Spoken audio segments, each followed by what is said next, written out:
AXIOM Founders Family Office. I'm Thomas J. Marki. I'm a CPA and a CEPA. I'm also joined by my business partner, Armando Roman. On your screen, we're sharing our client service calendar. So you'll see January, February, March and April, May and June with some different topics.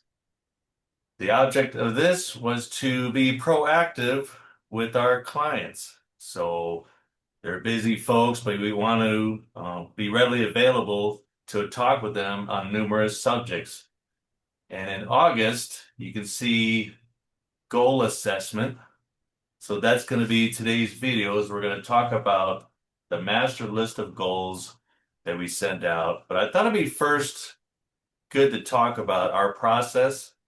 So when you come into our office, we will have a discovery meeting. And a couple of the subjects that we talk about, one of them is goals. So Armando, maybe you can touch on that discovery process and some of the questions, some of the responses, some of the non-responses you give our clients, and maybe why it's important that we kind of know our clients' goals. Well, thank you, Tom. And yeah, so in terms of that discovery meeting, what the discovery is all about is we really have to understand what's going on with that family and what's important to them. So I lead them in a conversation. It's typically a couple, a married couple, and I'll lead them on a conversation asking each of them about values. And the conversation begins with something very simple, what's important about money to you?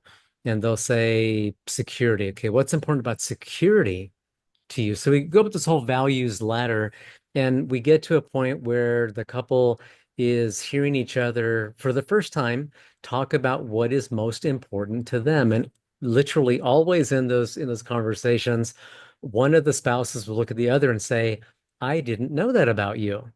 And it's almost a little bit hard to believe, but a couple married over 30 years or so, you'd think they might know each other inside and out, but that's not necessarily the case. And for our planning to be on target and our actions on target for them, we have to really understand what they're trying to get to. So that's what discovery is all about. Where are you thinking in terms of your values, your goals? Who are the most important people in your life? Who matters? Who do we have to make sure we are aware of in this planning, and we're thinking about how to include them and integrate them in this whole plan. So it's discovering all about them, and then also looking at what they already have put in place, and then evaluating where are those gaps and how do we address those gaps so that the family is in the best position possible given where they are today. Yeah, and sometimes we find that they don't know what their goals are.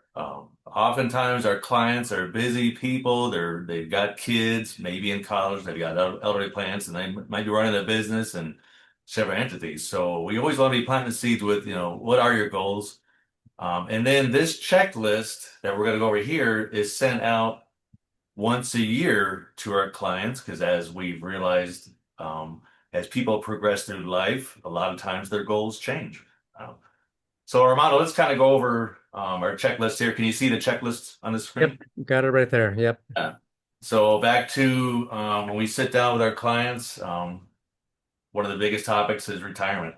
Maybe touch on that, Armando. Maybe some of Yep. So it is. And retirement is a very broad subject. And we don't all view retirement the same. We don't all want to experience it the same way. So we have to understand what they're really thinking. Sometimes they're crystal clear. They want to stop work on a certain day. They want to have a certain monthly income once they are done with work. And we've determined the cash flow. We figured that out by the investments and that they have. But many times that is not clear. So we need to have a conversation to help them understand. Do they want to really phase out? Do they want to work part-time for maybe 5 years? Do they want to stop cold turkey on one day and never work again? Or do they want to still be engaged somehow, some way with that expertise that they have?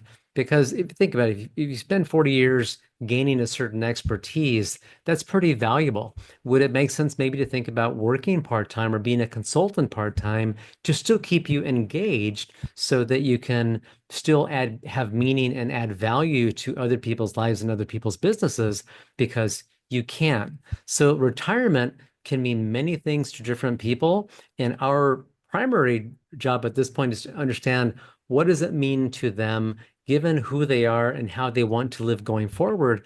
How do we help them get there, given that whole retirement goal?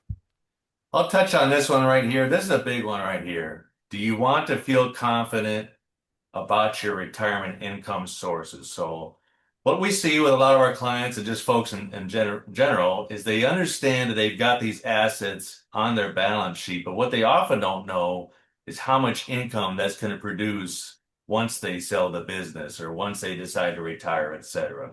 So one thing we like to do is build out cash flow modeling for the next 10, 20, 30 years and give them the confidence to know that hey, no matter how much they live, whether it be 90, 95, 100 years of age, they've got the right amount of income to pay for that lifestyle, not only next year, but 5 years from now, 10 years from now, 20 years from now. Right. And you make a good point, Tom. The survey after survey shows that the happiest retirees have a steady paycheck coming in during retirement. And that paycheck can come from rental properties, from annuities, from Social Security, from bonds, from stocks, from any number of sources. But they've got to have the confidence that that paycheck's going to show up. And that's what makes for the happiest retirees in surveys that come out from time to time.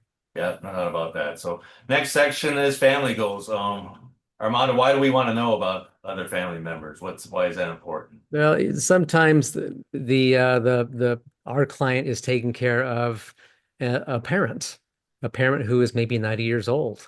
And taking care of them can mean being there in person to administer medicines. It can mean flying to go see them twice a year. It might mean you've got to write a check every month to take care of them. So if there's going to be some kind of a financial drain from that family's accounts, we of course have to understand that. And if that's a goal that family has, we've got to plan for it and set up the portfolio in ways that would generate that income for that purpose going forward. Yeah, and I'll touch on that too. I mean, most of our clients, they've got children. And when I say children, a lot of times they're often adult children, and they want to provide a better lifestyle than what they had growing up, which can mean purchasing a home for the next generation, maybe helping them start a business. So part of our job is to find efficient ways of doing that and make sure it's reported correctly from a tax perspective, et cetera. But Romano, right? I mean, these adult children, we're finding more often not these. And then also the parents want to know, hey, if I do this for my children, am I still going to be all right for my retirement?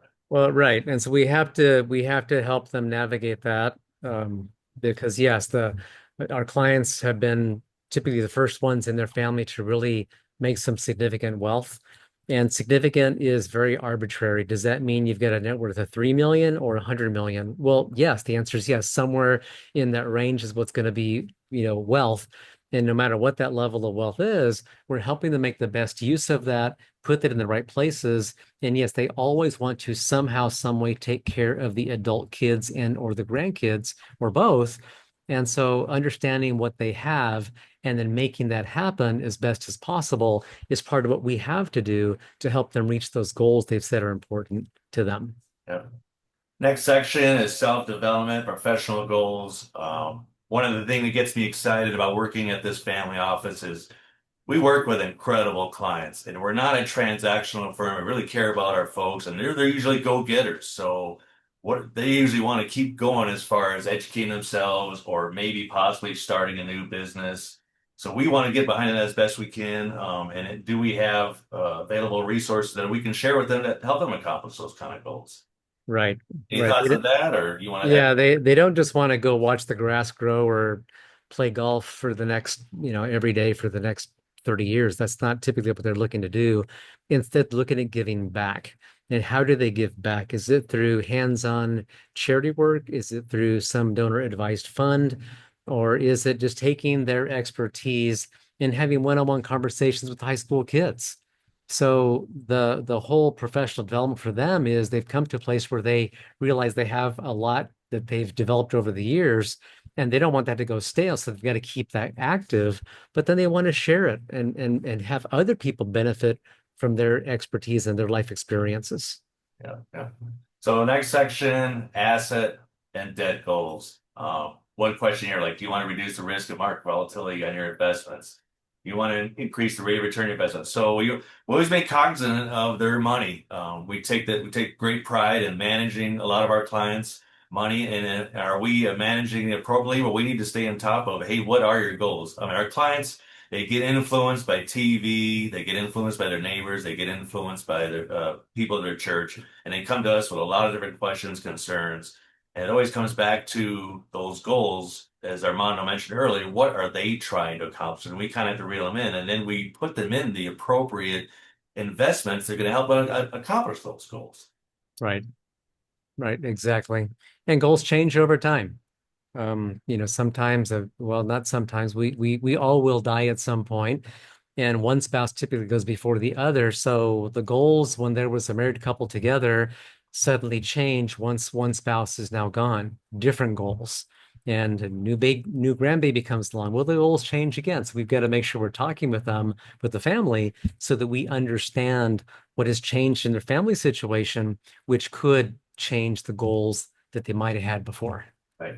And assets, I'll touch on, that includes real estate. That includes a new business too. So a lot of our clients will run by us, hey, I'm thinking about purchasing this investment property. What are your thoughts on that? So we will not only guide our clients on the assets that we're managing, but we'll also give our thoughts on other investments from a tax perspective, inflation perspective, risk perspective, et cetera. Whether they, because if they're, a lot of our clients are looking for investment opportunities, and that could be real estate, Bitcoin, cryptocurrency, you name it. Any thoughts on that, Armando, or you want to touch Well, on? right, right. We're looking at the whole picture. We're not just looking at monies that we manage. We're not just looking at an annuity policy. We're not just looking at the Social Security income. We're looking at the entire picture for that family. So that begins really with looking at a personal balance sheet that we'll create for them. So we have to understand what the assets are. That comes out to an overall net worth that needs to be protected.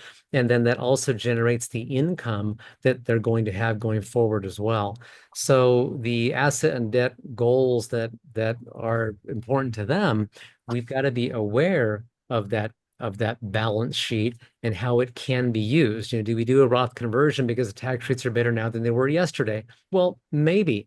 Yeah, do we take a lump sum distribution from the pension now because, again, because of tax rates? Well, maybe, but all of that has to be looked at in that overall picture for that family. You can't look at one little tiny thing and not take into account all the others because that just doesn't make sense. You have to understand the entire picture so that we can really get them to the best place for them, given where they are and what they have today.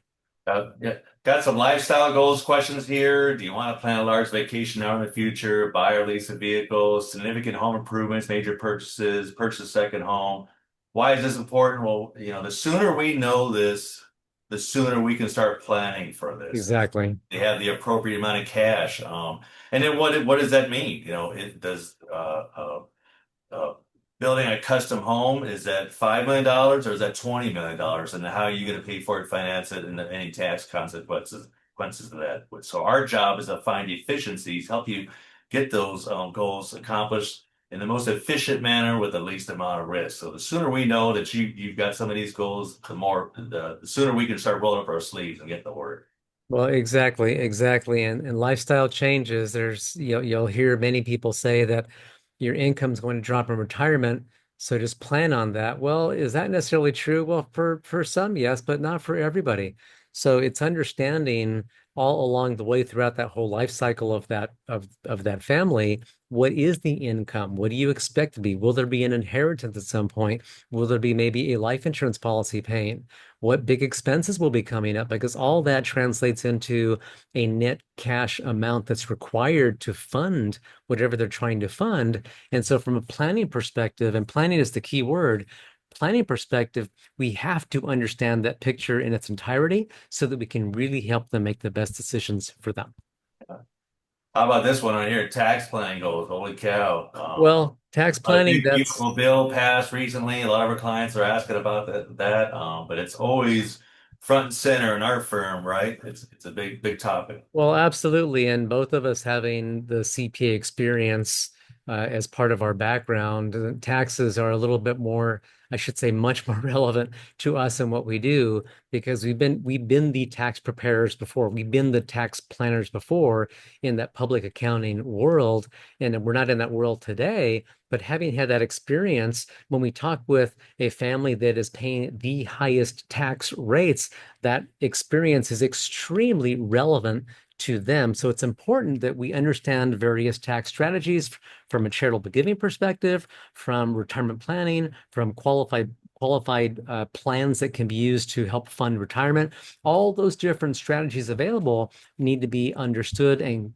communicated well to the client so that we can employ them for that benefit of the family. So if we didn't have, Tom, you and I, that CPA background that we do, then we just wouldn't be able to be as relevant to that high income earner or the person who's going to have that estate tax hit down the road. Yeah, yeah. This is kind of an interesting one here. Do you want to support a charity? Why is that in the tax planning goals? Well, the tax code is very favorable, and there's a lot of tax planning you can do with donor advised funds, charitable remainder trusts, etc. But we need to kind of know that ahead of time. But they're powerful tools, right, Armando? Oh, absolutely. And it backs up to what are the goals and what are the values? Because when people want to be charitable, well, what does that mean? Do you want to be at the soup kitchen Friday mornings handing out food to people who need to eat that day? Or would you rather be on the board of directors of that same nonprofit and helping make decisions that will impact thousands of people and how they receive their meals that day and throughout the year? So, yes, we have to understand the goals and taxes. Charitable goals can tie in very, very closely with tax reduction goals because they fit really well together. Lots of ways to get to the same place, and lots of great tax strategies that can have even more of an impact on the charitable goals, the charitable impact that family wants to have. There you go.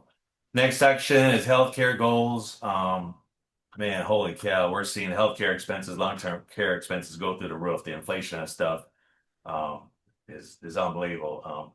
So the sooner we kind of know some of the answers to this stuff, the more, and we kind of need to be cognizant of this for everybody because it just kind of seems like it's all hitting us in the face, whether it be through our own personal situation or our parents are now kind of aging. Well, exactly. And if you look at what causes bankruptcies out there for many families, it's the cost of a healthcare issue.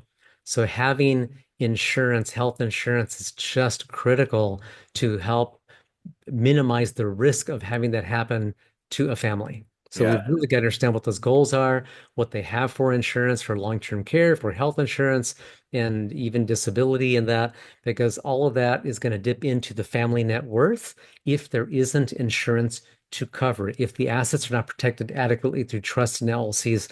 But we have to understand what that health situation looks like for them personally, and then how can we help reduce the risk of a healthcare incident causing them to go dip deeply into the family net worth or even go bankrupt. yeah, and that's where we kind of, with our clients, we try to think about the what ifs, and not only for next year or 5 years down the road, but maybe 20 or 30 years down the road. What could possibly happen? We try to get our clients kind of thinking on that kind of stuff. Next topic, I know this is probably one of your favorites: estate planning and wealth transfer goals. I mean, this is a big one right here. Most of our clients, they have some kind of legacy planning, right? When you agree with that? I would. We're fortunate that our clients are very giving people.